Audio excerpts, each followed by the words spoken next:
মানুষের রেজেক মারার আজব মেশিন। এখানে মানুষের কোনো কাজ নেই, আর মানুষ ছাড়া দেখেন এটা কিভাবে চলতেছে। আর একটা মেশিনের দ্বারা যদি এত কিছু হয় তাহলে মানুষের এখানে কিভাবে কর্ম থাকবে ভাই? দেখেন এই ধরনের মেশিনগুলোর কারণে মানুষের আজকাল কোনো কর্ম পাচ্ছে না, এরা সব কর্ম মানুষের তুলে নিচ্ছে। এমনই একটা মেশিন, এখানে মানুষের কোনো প্রকার দরকার নাই, সে সব কিছু নিজে নিজেই করবে, আবার কাজ শেষ হয়ে গেলে সে সঠিক জায়গায় আবার থেমে যাবে।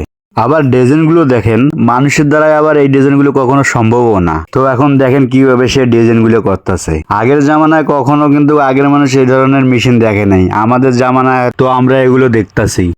তো আসলে এখন বর্তমান ডিজিটাল জামানায় ডিজিটাল জিনিসগুলো না দেখলে তো আসলে ডিজিটালের মান মর্যাদা থাকে না। তো থাকলে হবে কি, থাকলে তো এদিকে আমাদের আবার কিছু কিছু মানুষের কর্মস্থলগুলোকে সংকট করে দিচ্ছে। এদের কারণে তো আমাদের কিছু কিছু মানুষ বেকারত্ব হয়ে পড়ে আছে। আর এগুলো কারা করছে?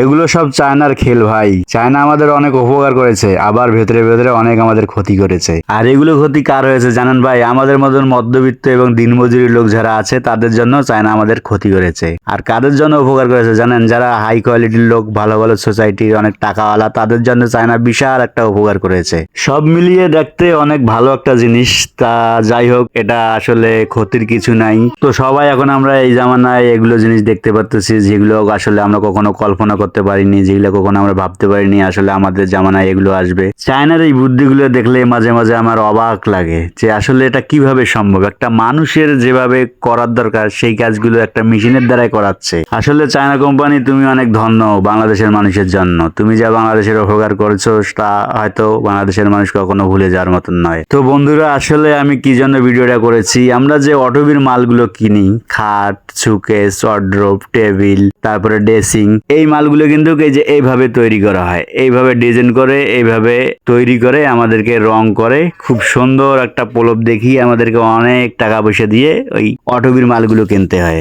আসলে এই জিনিসগুলো কেন এত দাম হয় জানেন? আসলে দেখেন কত সুন্দর করে ডিজাইন করতেছে, অনেক কিন্তু সময়ের প্রয়োজন। আর এই মেশিনটা যে চলতেছে এটার কিন্তু পেছনে অনেক খরচ আছে, এই কারণে হয়তো মনে হয় এই জিনিসগুলোর এত দাম হয়ে যায়। তো মোটামুটি অটোবির মাল দেখতে শুনতে অনেক ভালো, কিন্তু টেকসই হয়তো কম হয়। কাঠের জিনিস অনেক ভালো আমি মনে করি। একটা কাঠের ফার্নিচার যতদিন যাবে এটা কিন্তু কতদিন নিয়ে যেতে পারবেন না। এটা শুধু ডিজাইন স্টাইল যা, এগুলো দিয়ে আপনাদের মন জয় করেছে। এক কথা আমি বুঝতে পেরেছি যে আসলে এগুলো গরিব মানুষের জন্য না। তো যাই হোক, গরিব মানুষ দূরে থাকেন। আর এগুলো হচ্ছে টাকাওয়ালা মানুষের জিনিসপত্র ভাই, এগুলো জিনিস টাকাওয়ালারা কিনবে, তাদের ডিজাইন স্টাইল বেশি পছন্দ। তো যাই হোক, সবশেষে আপনাদেরকে একটা বুদ্ধি দিচ্ছি যে আপনারা যদি ফার্নিচার ব্যবহার করতে চান তাহলে অবশ্য কাঠে আপনাদের ভালো হবে। কাঠ আপনাদের অনেকদিন টেকসই দেবে, একটু দাম হয়তো বেশি হবে। এর থেকে যদি ভালো ডিজাইন বা ভালো কাঠ নিতে চান, ভালো টেকসই পেতে চান, তাহলে কাঠেরটা অবশ্যই একটু দাম দিয়ে নিলে আপনাদের অনেক দিন যাবে। তো ভাই, অবশেষে আপনাকে দেখাতে পারলাম যে আসলে অটোবির জিনিসপত্রগুলো কিভাবে তৈরি হয়, কোথা থেকে তৈরি হয়, কেমন করে তৈরি হয়। তো এইভাবে অটোবির ফার্নিচারগুলো তৈরি হয়,